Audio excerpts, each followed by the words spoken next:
Йыратыр зашишмай ялынан. Муза, иркан Чаваш челги бурчухне тынже путмейн. Кодаму мелис, истяму И туган тел, и матур тел, әткәм әнкәмнең теле.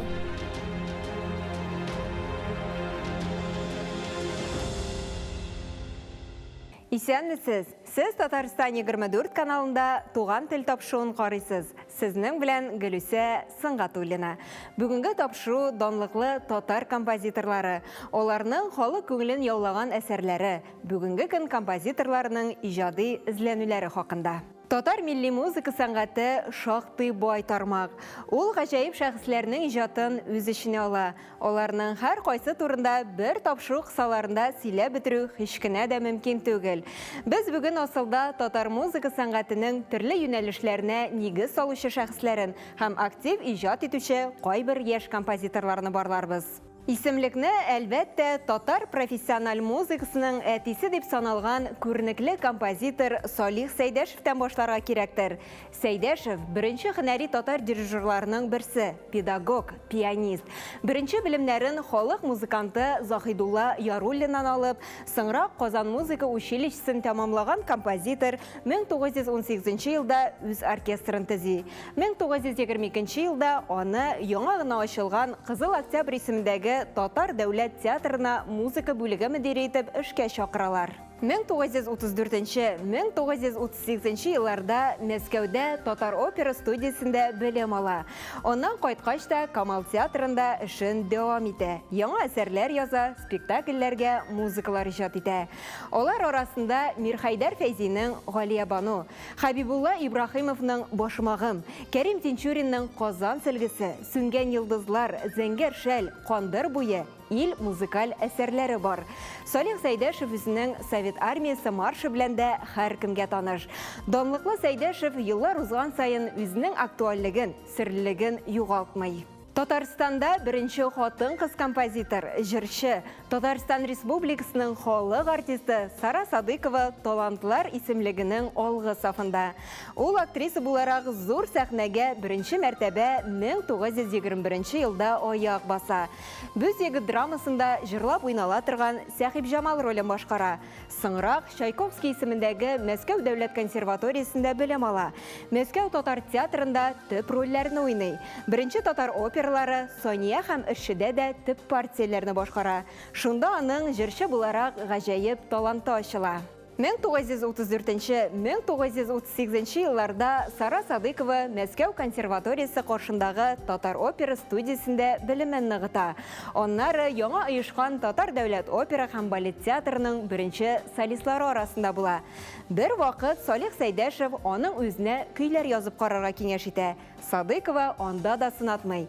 1942 елда Әхмәт Йөрикәй сүзләренә «Көтәм сине» тангысын язуы белән композитор буларак эшен башлап җибәрә. 400-гә якын җыр, 30-дан артык спектакльгә инструменталь әсәрләр яза, 2 музыкаль комедия иҗат итә. Узган гасыр композиторлары яшь буынга йогынты ясыймы? Бүген актив иҗат итүчеләр каян илһам ала? Киләсе сюжетыбыз шул хакта. Миләүшә Хайруллинаны бүгенге заманның өметле музыка белгече. Яшь композитор дип һич шикләнми ятарга була. Яшь булуына карамастан, музыка өлкәсендә ул шактый уңышларга ирешергә өлгергән. Музыка дөньясы минем белән балачактан, чөнки мин 5 яшьтән үк музыкаль мәктәптә укырга башладым һәм 6 яшьтән музыканы иҗат итәргә булып чыкты инде. Шундый сәләтем ачылды һәм бер нинди дә сайлау, нинди профессия минем булырга тиеш, шундый сайлау булмады. Музыкант булам 5 яшьтән белдем шуны. Миләүшәнең бөтен Россия партитура бәйгесенең опера һәм оперетта музыкасы номинациясендә җиңү яулавын бар республикабыз горурлыгы дип атарга буладыр. Илһам дигәннәре мөһимме? Эш үзе илһамландыра, ниндидер проектлар, тәкъдимнәр, спектакльләр, анда дедлайнлар бар. Шуңа күрә син илһамланып эшләргә кирәк, син кешеләр белән эшлисең, аларны да подводить итәргә ярамый. Шуңа күрә инде тырышып тизрәк язасың. Иҗат кешесе тормышында хәл иткеч, баш әйләнергеч тәкъдимнәр була. Шулар хакында да сөйләштек. Безнең җыр лабораториясе шундый булды. баш әйләндергән проект. Анда минем командаларда Эльмира Калимуллина, Артур Исламов, Эльза Исламова Заяри булдылар. Ул минем хыялым шул җырчылар белән эшләргә. Шуңа күрә мин бик шат идем. Миләүшә спектакльләр өчендә, айрым җырчылар өчендә көйләр иҗат итә. Бүгенге көндә минем опера өстендә эшлим. Кауи сәрвар дип аталган операм. Ул язылган, әлбәттә, анда ниндидер штрихлар, ниндидер яхшырак ничек эшләргә шундый эш әле дәвам итә. Аны шлифую, көн саен да эшлим.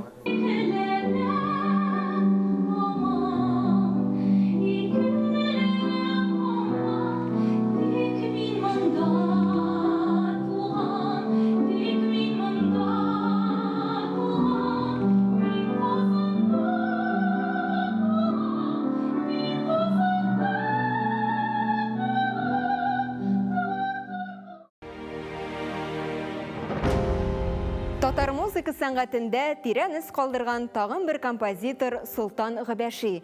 Ул татар опера сәнгатенә нигез салучыларның берсе, педагог һәм музыкаль җәмәгать эшлеклесе. Кичкенәдән кубызда, гармунда халык көйләрен уйнарга өйрәнә. 1913-1915 елларда ул үзенең беренче оригинал әсәрләрен яза. 1920 елларда Татарстанда татарча профессиональ музыкаль белем бирү барлыкка килгәч, Габәши хор музыка теориясе буенча укыта башлый. Казан музыка техникумы директоры урынбасары булып эшли. Татарстан районнарына фольклор экспедицияләренә чыга. Солтан Габәши Газиз Әл-Мөхәммәтов һәм Василий Виноградов белән берлектә беренче татар опералары Сония һәм Эшчене иҗат итүдә катнаша. 12 татар драма әсәренә музыка яза. Алар арасында Гаяз Исхакыйның Зөләйха, Фәтхи Бурнашның Тахир Зөһрә музыкаль драмалары бар. Аның халык сүзләренә язылган Кәккүк җырын һәр татар кешесе белә торгандыр. Исемлекне атаклы композиторлар династиясенә нигез салган шәхес Фәрид һәм Мирсәет Яруллиннарның әтисе Захидулла Яруллин белән дәвам итегәле. Ул беренче кыллы татар оркестрын оештыручы. Үсмер чагында Минзәлә ярминкәсендә чын җырчы, гармончы, скрипкачыларны күргән малай музыкага гашыйк була. 1908 елда Захидулла Казанга килә. Ресторанда музыкант булып эшли башлый. Замандашлары әйтүенчә, Габдулла Тукай аны бик яратып тыңлый торган була. Композитор 2013 елда атаклы Тукай маршын иҗат итә. Ул шулай ук Сәйер труппасының музыкаль ансамблендә пианист һәм җитәкче дә була. Әйтүебезчә, Сәйдәшев тә беренче белемнәрен Яруллиннан ала. Тагын бер бөек композитор, татар музыкаль комедиясенә нигез салучы Җәүдәт Фәйзи башлангыч музыкаль белемне туган шәһәре Оренбург музыка мәктәбендә ала. Кичкенә чакта халык җырларын тыңларга ярата. 15 яшендә Яшьләр дигән драма яза. Мәктәпне тәмамлагач, югары юридик белем ала. 1934 елда Мәскәү консерваториясе каршында татар опера студиясе ачылгач, Җәүдәт Фәйзи студияның уку бүлеге мөдире итеп җибәрелә. Казанга кайткач, музыка һәм җәмәгать эшләрендә актив катнашып, радио комитетта музыка редакторы, Татар дәүләт академия театрында музыка бүлеге мөдире, Татарстан филармониясының директоры һәм сәнгать җитәкчесе булып эшли. Композитор иҗат иткән Башмагы музыкаль комедиясе илебезнең күп кенә сәхнәләрендә уйнала. Иң зур әсәре Тапшырылмаган хатлар операсы. 200-гә якын җыр иҗат итә. Киләсе сюжетыбызда яшь буынның талантлы композиторлары белән аралашуыбызны дәвам итәбез.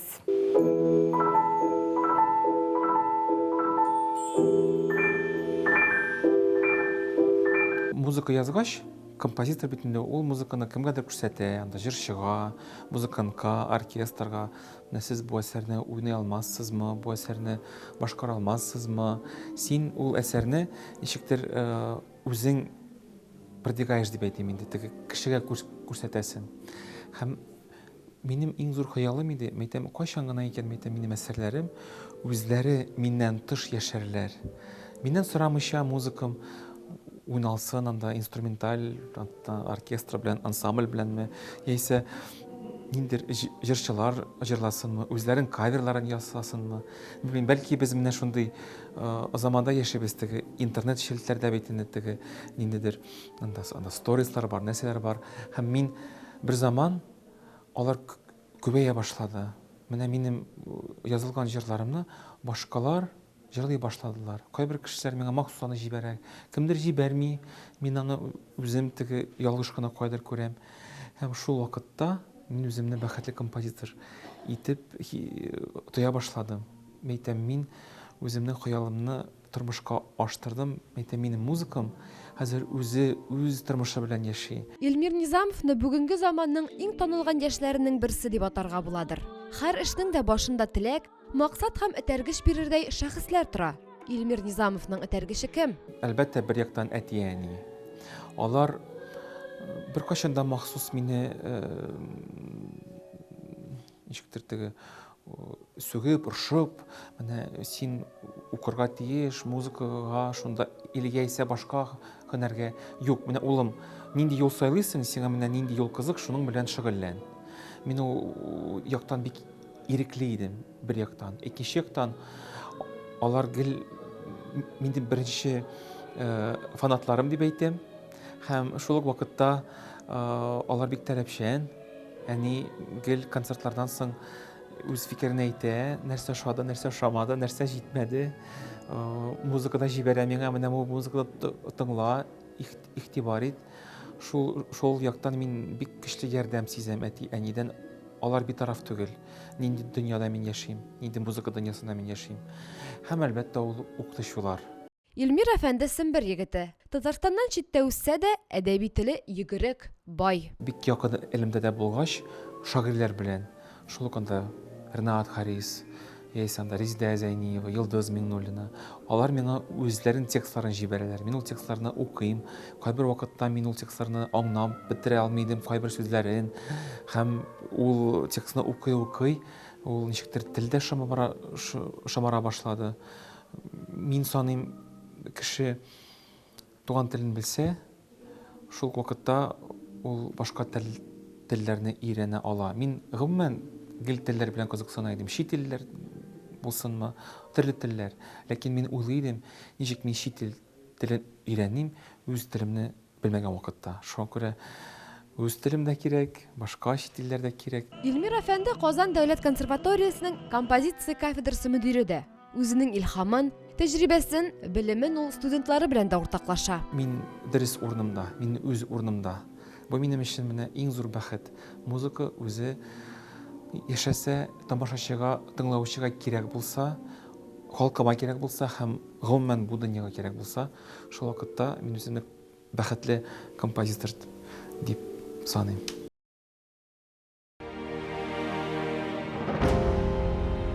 Атаклы татар композиторы Нәҗип Җиһанов кечкенәдән үзлегеннән пианинода уйнарга өйрәнә. Соңра Казанның татар сәнгать техникумында белем ала. 1931 елда Мәскәү консерваториясе каршындагы техникумның композиторлар әзерләү бүлегенә укырга керә. Укып бетереп Казанга кайткач, 1938 елда Качкын дип аталган үзенең беренче операсын иҗат итә. Бер елдан әсәр яңа гына ачылган татар опера һәм балет театры сәхнәсендә куела. Казанда композитор татар шагыйре Муса Җәлил белән якыннан аралаша башлый. Шагыйрь аңа үзенең 6-нчы поэмасына опера язарга сорый. Композитор бу опера өчен Сталин премиясенә лаек була. Муса Җәлилгә Сатлыкҗан исеме тагылганнан соң Нәҗип Җиһанов драматург Әхмәт Фәйзи белән шагыйрь операсын иҗат итә.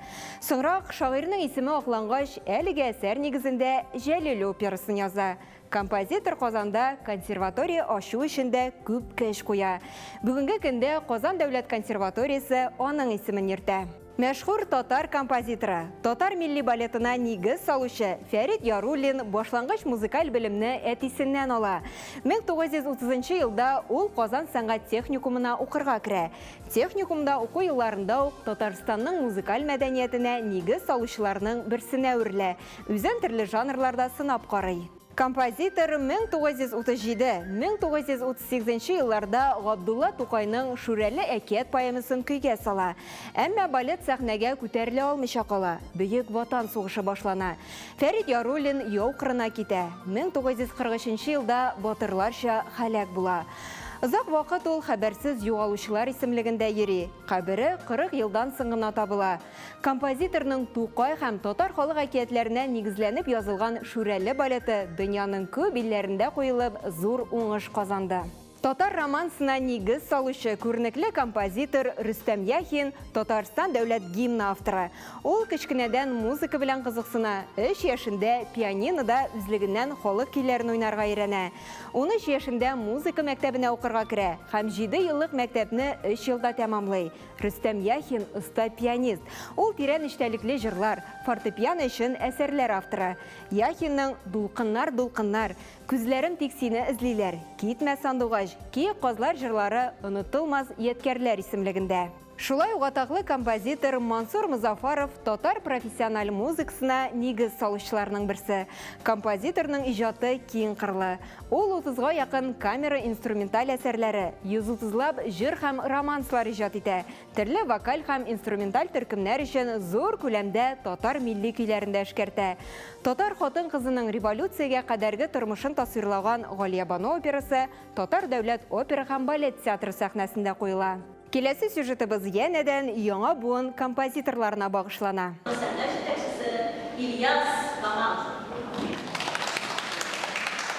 Ильяс Камал дирижерлык, музыкантлык һәм көй язу эшчәнлеген үреп баручы шәхес. Уен коралларыннан ул виолончельне сайлаган. Ни өчен нәкъ менә ул? Минем тормышымда бик күп уен кораллары булды, очрады һәм инде аларда уйнарга насип булды дип әйтә алам.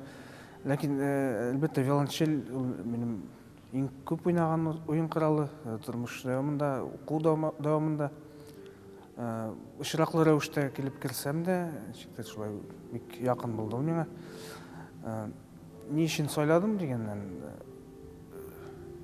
тагын бер тапкыр әйтәм, шул очраклы рәвештә булды. Чөнки мин барган музыка мәктәбендә, анда фортепиано буенча мөмкинлек юк иде укырга, анда кеше дә күп иде. Шул финанс мәсьәләсе дә бик каты торадыр. Һәм шуңа күрә миңа тәкъдим иттеләр. Миңа әтәниләргә әйтеп инде. Шулай итеп мин виолончель буенча укый башладым музыка мәктәбендә.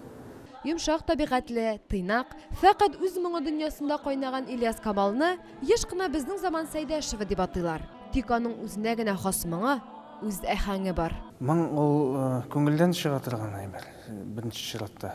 Һәм әлбәттә ул безнең халыкка хас төшенчә.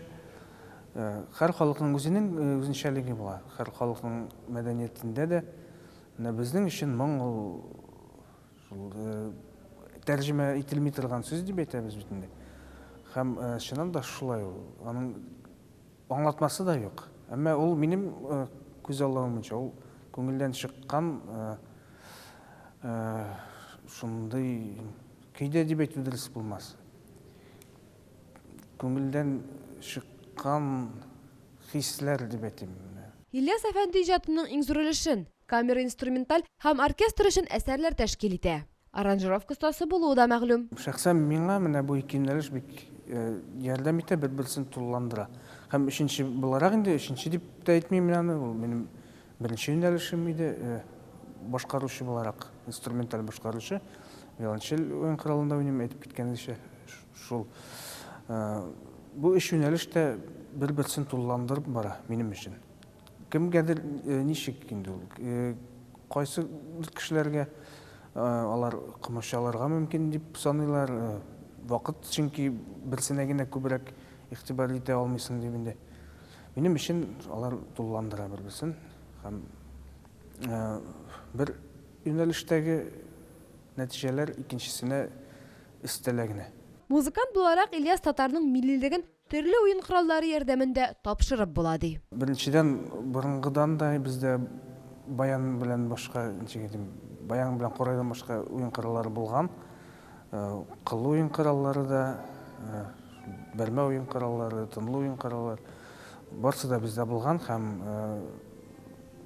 бүгенге көндә дә бик күп уен коралларында татар көйләре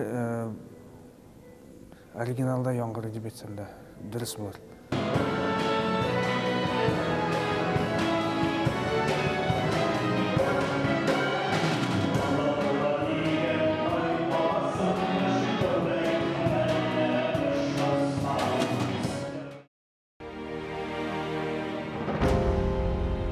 Без тормышыбызны музыкадан башка күз алдына да китерә алмыйбыз кебек.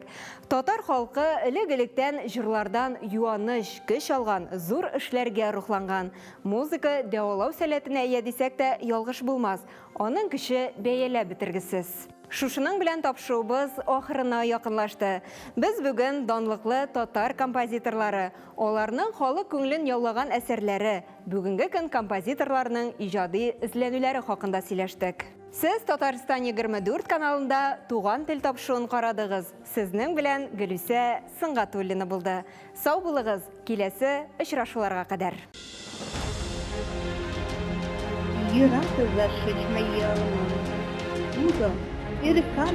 Чаваш челги бурчухне тынже путмейді. Куда мумелис, истяму И туган тел, и матур тел, әткәм әнкәмнең теле.